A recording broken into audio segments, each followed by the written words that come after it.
Thanks for coming in this afternoon. Over the last 9 years, the city of Evansville, I think, has really, truly embraced ice hockey. We have a beautiful state-of-the-art facility and a tremendous fan base. During negotiations with the Evansville IceMen over the last many weeks, it was clear that our final proposal, which was presented yesterday, which, if you include the rink naming rights, was effectively a net subsidy for the team, would not satisfy the financial request of the team ownership. While it's unfortunate that the city and the IceMen are now at an impasse, it remains the collective goal to ensure that professional hockey is played at the Ford Center next season. It's our responsibilities to the taxpayers to explore every possible option to reach that goal. Therefore, we have identified 3 options, and they have been communicated this afternoon to the Evansville IceMen. First, the city is more than willing to continue to negotiating with the IceMen. They have our most recent proposal that we presented to them late yesterday morning, and we would look forward to their response as the next step in those negotiations. Second, the city is willing to entertain a discussion about the transfer of ownership of the IceMen to a new owner that would utilize the Ford Center. And finally, we heard last night through the media that yet another deadline, this time in February, may now exist.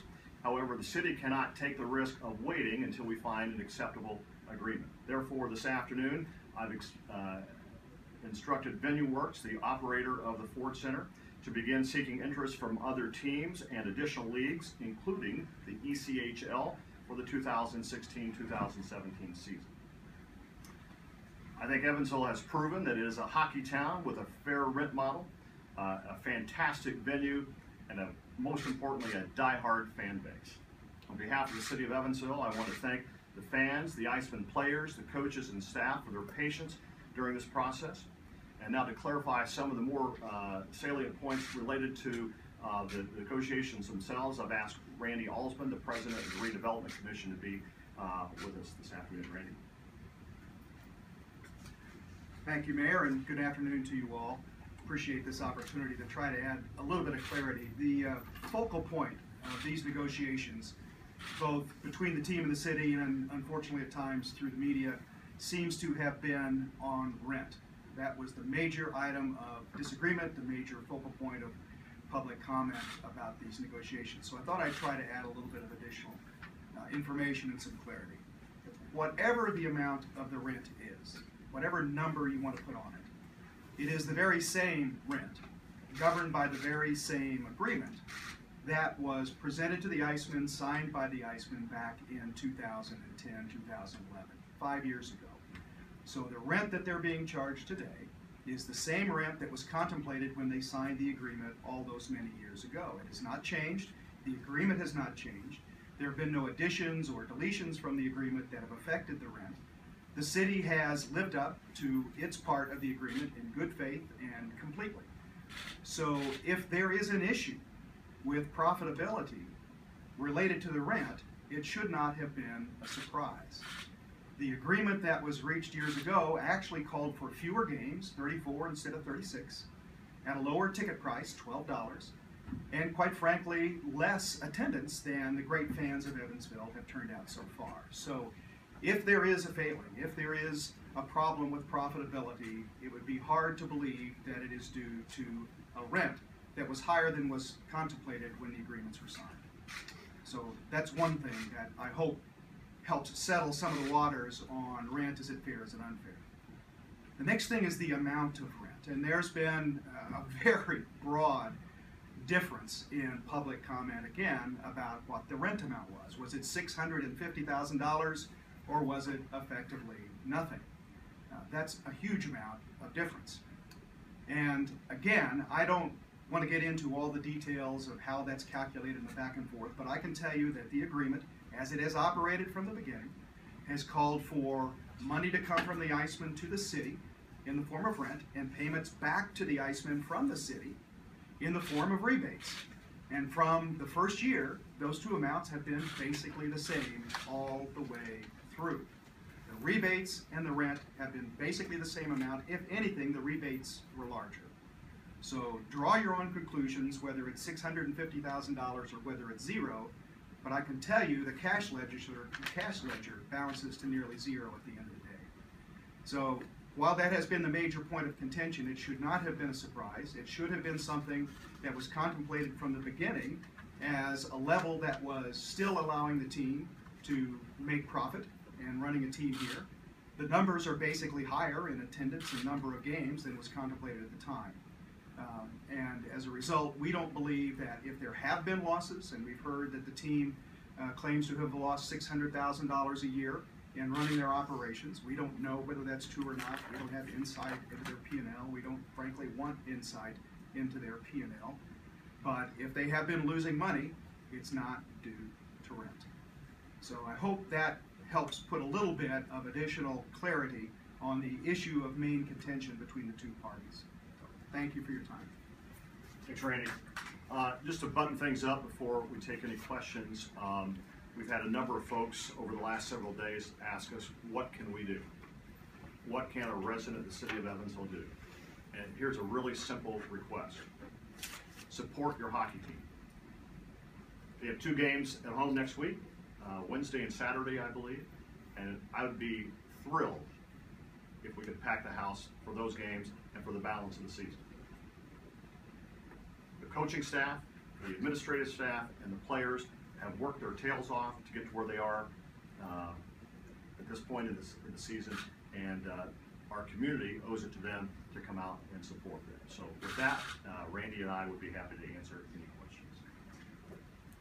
Will you be at those 2 games, Mayor? If my schedules permit. I haven't actually looked at that far ahead, Zach, but if I can, I will be. How much different was the proposal that you guys gave yesterday, different from the December 18th proposal? You know, I'd prefer not to negotiate in public. It's still an active proposal. It's still, we hope, being considered by the IceMen. I will say that the city came closer to where the IceMen wanted to be than a proposal we sent in the middle of December. IceMen officials have said that they wanted to start the negotiation process as early as January or February of last year, but it didn't come public till November. Is it true that negotiations started back then, or did they begin in November? I believe our actual first negotiations began in the summer, although I don't know the specific date. They did not begin in November. I believe our first preliminary discussions were in the summer, but I don't know the date. They got very intense in early to mid-November, when we were instructed for the first time that there was a December 1 deadline. We had not been told of that prior to those meetings.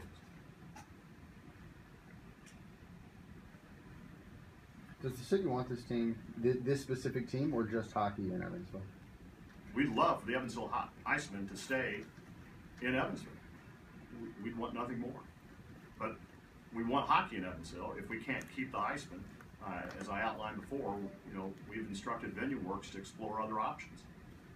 Why hockey? Why not open those nights up to more concerts or other events? We may do that too, but I mean, Evansville has proven that it's become a hockey town. There's a good foundation of fan base here that come to the games and enjoy it. We know we draw not only from the city of Evansville, but from the region, and that's important. It's an important cultural asset, and we'd like to keep it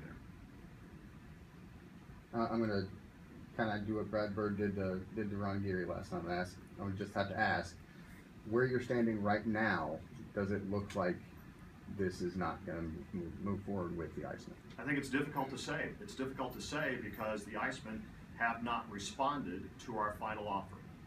They are the ones that informed us we are at an impasse and they would not respond. Those of you who know me know I'm a glass half full kind of guy. And so as long as we can continue to talk with them, our attorneys are talking to their attorneys, I think there's always going to be a glimmer of hope. But we have to be realists. That's why we've instructed Venue Works to take the actions that we've asked them to take, and that is to pursue other options, because we are getting to a point where we're going to need to know what to do for next season.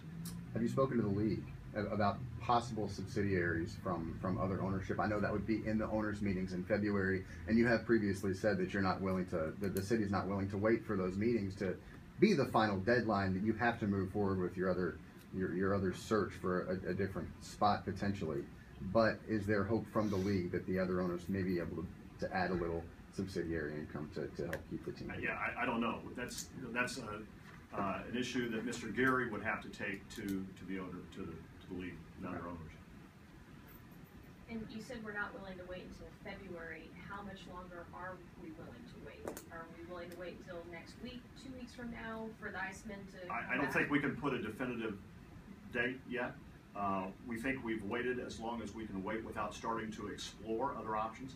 I think we'll wait until early February to start the exploration process. It puts us behind the 8 ball in terms of scheduling hockey for next year if we can't reach an agreement. So we just think we've identified the 3 options that I've outlined, and we think it's important that we begin at least exploring that 3rd option as quickly as we can. Is there a possibility that there won't be a hockey team here next year? Should fans prepare for that?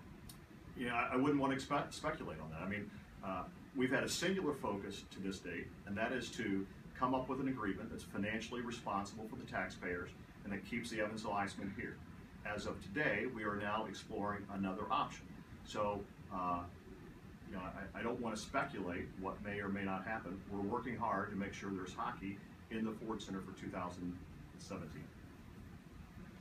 A lot of fans that we talk to are kind of thinking that this is a personal issue, whether it be on Ron Geary's side. Is there any truth to that, or is it truly just business? This is a business negotiation, period. Would you like to see the IceMen stay with new ownership? We'd love for the Evansville IceMen to stay at the Ford Center. Who their owner is, you know, is irrelevant to me. Our responsibility is to put together a contract with an owner that's financially responsible for the city and keeps hockey.